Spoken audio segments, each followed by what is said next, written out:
வணக்கம். நம்பிக்கை மாணவர்களுக்கான வழிகாட்டும் நிகழ்ச்சி. இன்றைய நிகழ்ச்சியில் லிசனிங் ஸ்கில்ஸ் என்ற ஒரு முக்கியமான வாழ்வியல் புத்தி குறித்து பேச இருக்கிறோம். நம்மோடு உரையாட இருப்பவர் டாக்டர் ஆனந்தகுமார் ஐஏஎஸ் அவர்கள். வணக்கம் டாக்டர். வணக்கம் சார். லிசனிங் ஸ்கில்ஸ் இன்றைய மாணவர்கள் கேட்பதை விட பேசுவது அதிகமாக இருக்குன்னு சில ஆசிரியர்கள் புகார் கூறுவது உண்டு.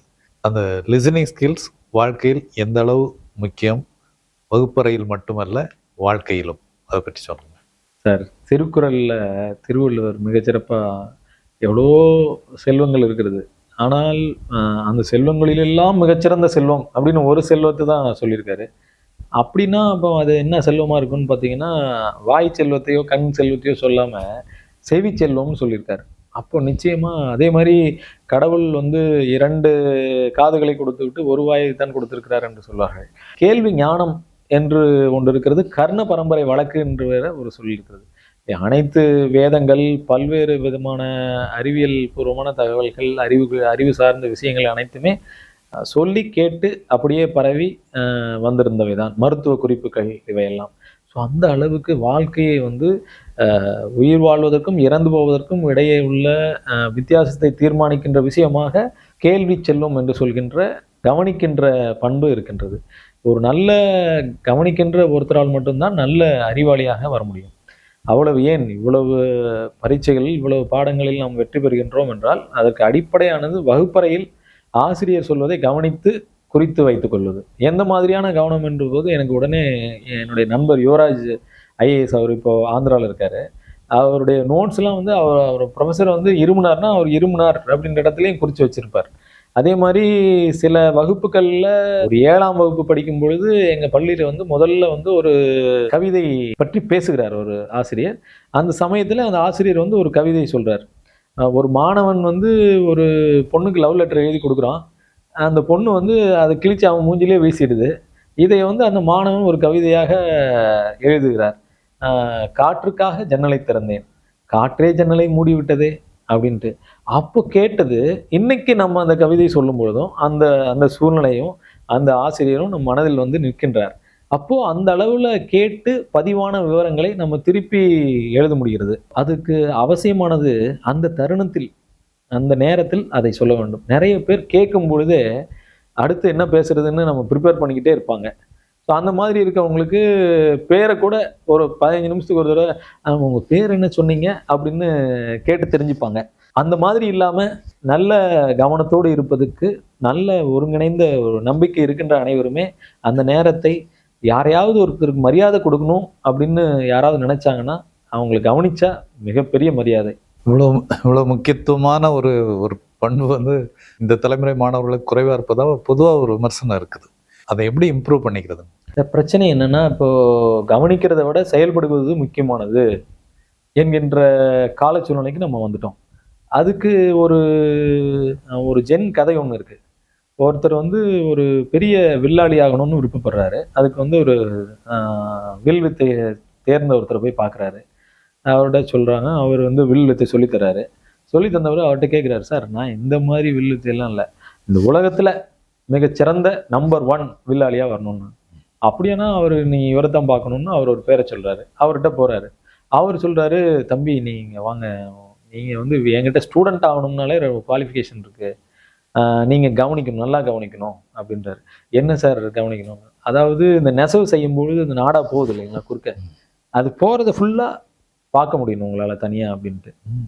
அவ்வளோ மூமெண்ட் அது கவனித்து பொறுமையாக, அதாவது ப்ரூஸ்லி கராத்தே ஃபைட் பண்ணும்போது அவர் எல்லாமே ஸ்லோ மோஷனில் தெரியும், அவ்வளோ ஃபாஸ்ட்டாக பண்ணுறது அவருக்கு மட்டும் ஸ்லோவாக தெரியும் அப்படின்னு சொல்கிறாங்க. அந்த மாதிரி இவர் பண்ணி அந்த ட்ரைனிங் எடுக்கிறதுக்கு 1 வருஷம் ஆகிடுது. திருப்பி 1 வருஷம் கழித்து போகும்போது அவர் சொல்கிறாரு, இது மட்டும் பார்த்தாதுங்க, இன்னொன்று கூர்மையான இது வேணும். எப்படிப்பட்ட கூர்மைனா, ஒரு விண்டோ ஜன்னலில் ஒரு புல் நுனியில் இருக்கிற ஒரு பனித்துளியை வெகு தூரத்துலேருந்து பார்க்கக்கூடிய கூர்மை வரணும். அதுக்கு 1 வருஷம் ஆகிடுது. இந்த 2 வருஷம் கழித்து திரும்பி அவர் பயிற்சி எடுத்துக்கிறாரு. கதை நீளமானது சுருக்கிறேன். அவர் பயிற்சி எடுத்து சிறந்த வில்லாளி ஆனப்புறம், உலகில் சிறந்த வில்லாளி ஆகணும்னா இன்னும் ஒரு ஆள் குறுக்கு இருக்காருன்ட்டு அவர் குருவையே போட்டு தாக்கணுன்ட்டு முடிவு பண்ணி அம்பு எடுத்து குரு நோக்கி விட்டுறாரு. குரு அவருக்கே குரு ஆனதுனால அவர் வந்து ஒரு சின்ன ஒரு மர துண்டு எடுத்து அப்படி தட்டி விட்டுறாரு அந்த அம்பை. நீங்க வாடான்னு பிடிச்சிறாரு. என்ன சார் அப்படின்னா, ஏன்டா அந்த மாதிரி பண்ண, என்னையே காலி பண்ற? உடனே இல்லை சார், நான் தான் நம்பர் 1 வரணும்னு நினைச்சேன், என்னை மன்னிச்சிருங்க அப்படின்னா. இருந்தாலும் நீ என்னையே கொண்டிருந்தீனாலும் இன்னொருத்தர் இருக்கிறாரு பெரிய வில்லாளி அப்படின்றாரு. சார் அவரை சொல்லவே இல்லையா? இல்லை, அவரை சாதாரணமாக பார்க்கவே முடியாது, இப்போ உனக்கு டைம் வந்துச்சு வான்னு கூப்பிட்டு போறாரு. அவரு கிட்ட போனா அவர்கிட்ட வில்லும் இல்லை அம்பும் இல்லை. நீங்க தான் பெரிய வில்லாளின்னு சொல்றாங்களே அப்படின்றாங்க. அப்படியா, நீங்க வாங்க அப்படின்னு சொல்லிட்டு உங்க வில்லுத்தையை காட்டுங்கன்னு சொல்லிட்டு ஒரு மலையோட உச்சிக்கு கூட்டு போறாரு. அந்த உச்சியில வந்து மிக மிக சிறிய இடம் தான் இருக்கு. அந்த உயரத்துல இருந்து கீழே பார்க்கும்போது தலை நடுங்குது.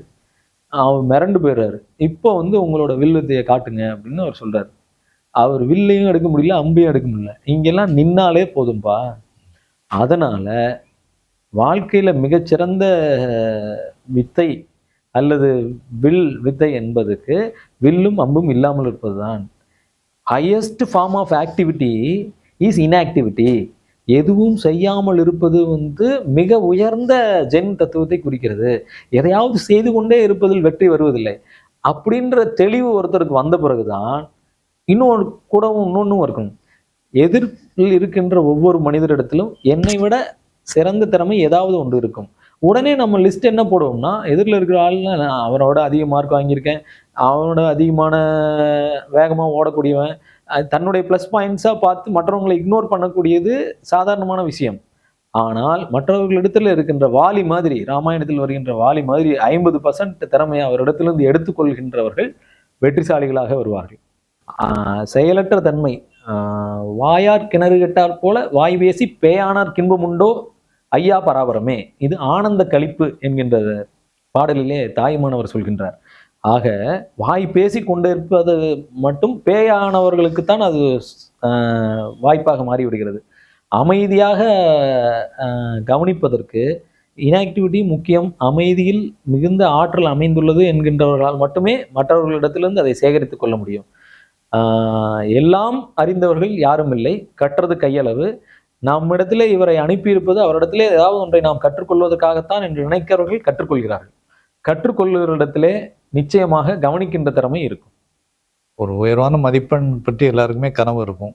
அதை அச்சீவ் பண்ணனா அட்லீஸ்ட் இன்று வந்து இந்த ஆசிரியர்கிட்ட என்ன எடுத்துக்கிற அப்படி ஒரு இலக்கோட ரிலேட் பண்ணி ஒரு நல்ல தகவல்களை சொன்னீங்க சார். குறிப்பாக மாணவர்கள் வகுப்பறையில் தங்களுடைய லிசனிங் ஸ்கில்ஸ் அதிகரித்துக் கொள்வதற்கு நீங்கள் சொல்லக்கூடிய உத்திகள் என்ன? வகுப்பறையில் மாணவர்கள் தன்னுடைய கவனத்தை கொண்டு வர வேண்டும் என்றால் தயவு செய்து வகுப்பறைக்குள் வாருங்கள். சார் என்ன சார், வகுப்பறைக்குள்ளே தான் வருகிறேன், அங்குதான் இருக்கிறேன் என்று நீங்கள் எளிமையாக சொல்லிவிடலாம். வகுப்பறையில் இருப்பவர்கள் எல்லாம் வகுப்பறையில் இருப்பதில்லை. சில பேர் சினிமா தியேட்டரில் இருப்பாங்க, சில பேர் அவங்களுக்கு பிடிச்ச இடங்கள்ல உலவி கொண்டு இருப்பார்கள். அவருடைய எண்ணம் எங்கேயாவது இருக்கும். எண்ணம் இருப்பது தான் முக்கியமானது. அதுக்கு என்ன செய்வது? தன்னுடைய கவனத்தை, அதான் ஃபோக்கஸ் என்கின்ற புத்தகத்திலே டேனியல் கோல்மேன் எழுதியிருப்பார். ஃபோக்கஸ் பண்ணுறதுன்றது தன்னுடைய, அதாவது சூரிய கதிர்கள் தான் உதாரணமாக சொல்வார்கள். அந்த அளவுக்கு கவனத்தை வந்து அந்த ஆசிரியரிடத்திலே கொண்டு வருவதற்கு 3 டிப்ஸ் கொடுக்கலாம். ஐஏஎஸ் பயிற்சியிலையும் அதை பயன்படுத்துகிறார்கள். வகுப்பறைக்கு போகும் முன்பே படித்து விட்டு செல்ல வேண்டும். அந்த பாடத்தினுடைய பிஜிஎன்